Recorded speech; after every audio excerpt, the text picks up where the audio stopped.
Hello दोस्तों, once again very welcome back to the new video and topic for today's video is ACPC common registration process is done. Now what is the next process, upcoming process क्या होने वाली है।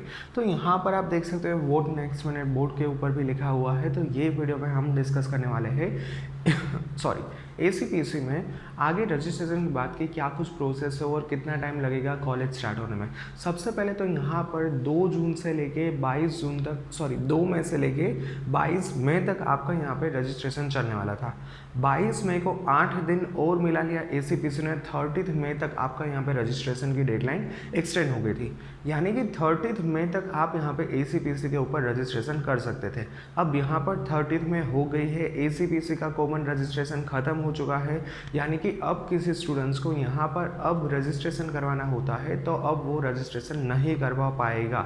So this is the first point, registration यहाँ पर ख़त्म हो चुका है। अब इस साल के लिए ACPC का कॉमन इंजीनियरिंग एडमिशन में रजिस्ट्रेशन पॉसिबल नहीं है, सिर्फ और सिर्फ अगले साल ही कर पाओगे। अब यहाँ पर ACPC पे रजिस्ट्रेशन नहीं हो पाएगा। पॉइंट नंबर 2, आगे क्या प्रोसेस होने वाली है। सबसे पहला स्टेप क्या आएगा रजिस्ट्रेशन के बाद, एक ही चीज़ आएगी और जो मैंने यहाँ पर आपके बोर्ड के ऊपर लिखा रहा है कि ये है मेरिट रैंक। मेरिट रैंक किस तरह से कैलकुलेट किया जाता है कि यहाँ पर बहुत सारे फैक्टर्स को मिलाकर एक कॉमन मेरिट रैंक बनता है कि जिसके अंदर मान लीजिए कि इस साल के लिए ACPC के अंदर 40,000 स्टूडेंट्स रजिस्टर कर रहे हैं। कितने? 40,000।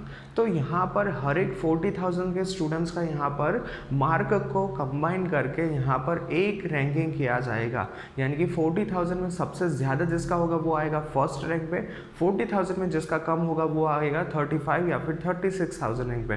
तो आप यहाँ पर ये बोलोगे कि सर आपने तो बोला कि 40,000 स्टूडेंट्स ने रजिस्टर किया है, बट इसमें से लास्ट वाला क्यों 35 या फिर 36? तो देखिए दोस्तों, यहाँ पर 40,000 स्टूडेंट्स ने सिर्फ रजिस्ट्रेशन किया है, ठीक है। इसके बाद यहाँ पर ACPC सारा डेटा चेक करेगा, अप्रूवल देगा और उसके अंदर काफ़ी सारे स्टूडेंट्स जो एलिजिबल नहीं होंगे उसको यहाँ पर रिजेक्ट कर देगा। यानी कि मान लीजिए कि कोई डॉक्यूमेंट में खराबी थी या फिर कुछ प्रोसेस में कंप्लीट नहीं हुआ था, वगैरह वगैरह रीज़न से यहाँ पर ACPC आपकी प्रोसेस को, एप्लीकेशन को रिजेक्ट भी कर सकता है, ठीक है। तो यहाँ पर एक मेरिट रैंक आ जाएगा। तो आपका आने वाला टाइम है जिसमें आएगा merit rank. Merit rank calculate किस तरह से किया जाता है, तो it will be your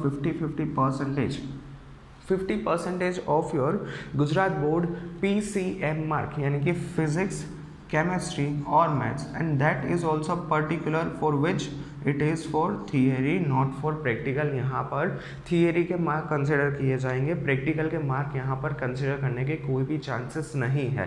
point number 2 बता दो, तो बाकी के यहाँ पर 50% आपके आएंगे गुजकेट के मार्क से, यानी कि गुजकेट के यहाँ पर बाकी के 50% मार्क कंसिडर होंगे, यानी कि 50% आपके होंगे PCM से, 50% होंगे आपके गुजकेट से। अब मैं जब मेरी बात करूँ वही back in the year 2014, that time ratio वो 60-40, यानी कि 60% हम मतलब उस टाइम काउंट होता था यहाँ पर गुजरात बोर्ड की ओर से, 40% यहाँ पर उस टाइम काउंट होता था गुजकेट की ओर से। तो यहाँ पर आपको मुझे बताना है कि कौन सा रेशियो ज़्यादा आपके लिए बेनिफिशियल रहेगा, ठीक है। बट जहाँ तक मुझे लगता है ये 50-50 अच्छा है अगर गुजकेट का पेपर ईजी हो तो, और अगर गुजकेट का पेपर हार्ड हो तो फिर वो 60-40 ही बराबर है, क्योंकि यहाँ पर हार्ड पेपर था, ऑब्वियसली मार्क कम होने वाला है। अब यहाँ पर सबसे पहला आपका आएगा मेरिट रैंक। मेरिट रैंक आएगा ना, तो इसके ऊपर मैं लिख दूँ तो कि मेरिट रैंक किस तरह से आएगा, तो ये मेरिट रैंक आएगा आपका प्रोविजनल, यानी कि ये आपका मेरिट रैंक फाइनल नहीं होने वाला है, ये आपका प्रोविजनल मेरिट रैंक होने वाला है। यानी कि फाइनल और प्रोविजनल के बीच में माइनर सा आपको डिफरेंस देखने को मिलेगा, यानी कि फाइनल जो होगा उसमें थोड़ा सा अप डाउन हो सकता है। यहाँ पर फॉर एन एग्जाम्पल मान लीजिए कि प्रोविजनल में आपका दिखा रहा है 1349, तो फाइनल में ये कहाँ आएगा 1200 से स्टार्ट होगा और 1400 तक जाएगा, इसी रेंज में होगा। इस रेंज के अलावा यहाँ पर कोई भी चेंजेस होने के चांसेस नहीं, तो मामूली सा यहाँ पर अप डाउन होने के चांसेस है। क्योंकि यहाँ पर क्या होता है कि मान लीजिए कि प्रोविजनल आ गया, इसके बाद कोई स्टूडेंट्स ने यहाँ पर एडमिशन प्रोसेस में भाग नहीं लिया, चॉइस फिलिंग नहीं ली, तो फिर यहाँ पर मेरिट रैंक में अप डाउन होने की प्रोबेबिलिटी है। बट ये इतना ज़्यादा अप डाउन नहीं होगा, 200 से लेकर 500 के बीच में अप डाउन नहीं होगा। सिर्फ यहाँ पर मान लीजिए कि जो भी आपका मेरिट रैंक आया था उसमें या फिर 50-100 कम हो सकते हैं या फिर 50-100 ज़्यादा हो सकते हैं, इससे ज़्यादा यहाँ पर फर्क होने की कोई कोई भी चांसेस नहीं है। So this is your first major step after ACPG registration. अब आप यहाँ पर ये बोलोगे कि सर अब क्या यहाँ पर मेरी ट्रेन के लिए टाइम टेबल चेंज होगा कि नहीं? आंसर है कि मोस्ट प्रोबेबली 99% मेरी ट्रेन के लिए यहाँ पर टाइम टेबल चेंज होने में कोई भी यहाँ पर संभावना, प्रोबेबिलिटी अभी तक नहीं दिखाई दे रही है। यानी कि जिस तरह से टाइम टेबल चल रहा था इसी तरह से यहाँ पर टाइम टेबल चलेगा। ठीक है, तो यहाँ पर मैंने मेजॉरिटी सारा पार्ट कवर कर लिया है कि रजिस्ट्रेशन प्रोसेस के बाद अगला इंपॉर्टेंट स्टेप कौन सा रहने वाला है। Alright, so yeah that's it for today's video. I hope you guys like this video. If you have any doubts and feel free to ask me in the comment section.